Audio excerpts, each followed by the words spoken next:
अफगानिस्तान पर तालिबान का कब्जा भारत के लिए बड़ी चिंता की वजह है।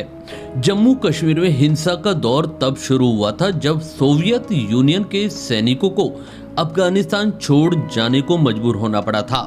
तारीख गवाह है कि पाकिस्तान के बाद में उस युद्ध के लॉजिस्टिक का भारत के खिलाफ प्रॉक्सी वार के लिए इस्तेमाल करना शुरू किया। तारीख गवाह है कि पाकिस्तान ने बाद में उस युद्ध के लॉजिस्टिक का भारत के खिलाफ प्रॉक्सी वार के लिए इस्तेमाल करना शुरू किया। इतिहास एक बार फिर से उसी मुकाम पर पहुंच गया है। पिछले कुछ दिनों से अफगानिस्तान में जो कुछ हुआ उसमें पाकिस्तान पूरी तरह से शामिल है।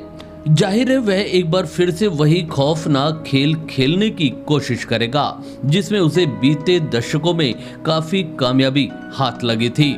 1988 में 8 वर्षों के संघर्ष के बाद सोवियत संघ को भी अमेरिका की तरह से ही पाकिस्तान से बोरिया बिस्तर समेटकर जाना पड़ा था। तब अमेरिका सोवियत संघ के खिलाफ लड़ रहे अफगानी लड़ाकों को पीछे से समर्थन दे रहा था, जिसमें पाकिस्तान आज की तरह ही घुसा हुआ था। जब पुराना अफगान युद्ध खत्म हुआ तो उसके तत्काल बाद के वर्षों में जम्मू कश्मीर में पाकिस्तान प्रायोजित प्रॉक्सी वार शुरू किया गया।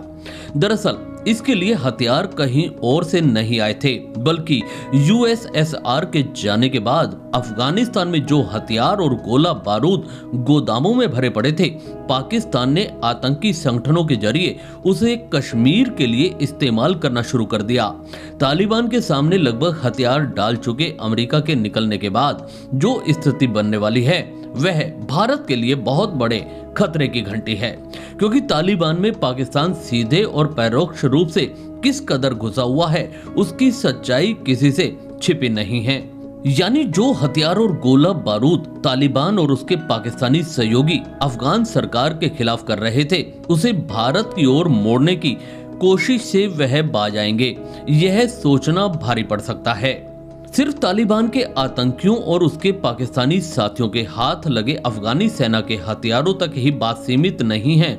सच्चाई यह है कि लश्कर ए तैयबा, हरकत उल जिहादी इस्लामी और हरकत उल मुजाहिदीन जैसे पाकिस्तानी आतंकी संगठनों का जन्म अफगानिस्तान के भीतर सोवियत सेना के खिलाफ लड़ाई के लिए हुआ था, जिसने 80 के दशक के अंत से भारत के खिलाफ प्रॉक्सी वार में पाकिस्तान के लिए काम करना शुरू किया। यह बात भी किसी से छिपी नहीं रह गई कि तालिबान को मिलिट्री ट्रेनिंग देने में पूर्वी और दक्षिणी अफगानिस्तान के पश्तून इलाके में पाकिस्तान ने कितनी अहम भूमिका निभाई। इन आतंकी संगठनों का भारत के खिलाफ क्या रवैया होने वाला है, इसका अभी सिर्फ अंदाजा ही लगाया जा सकता है।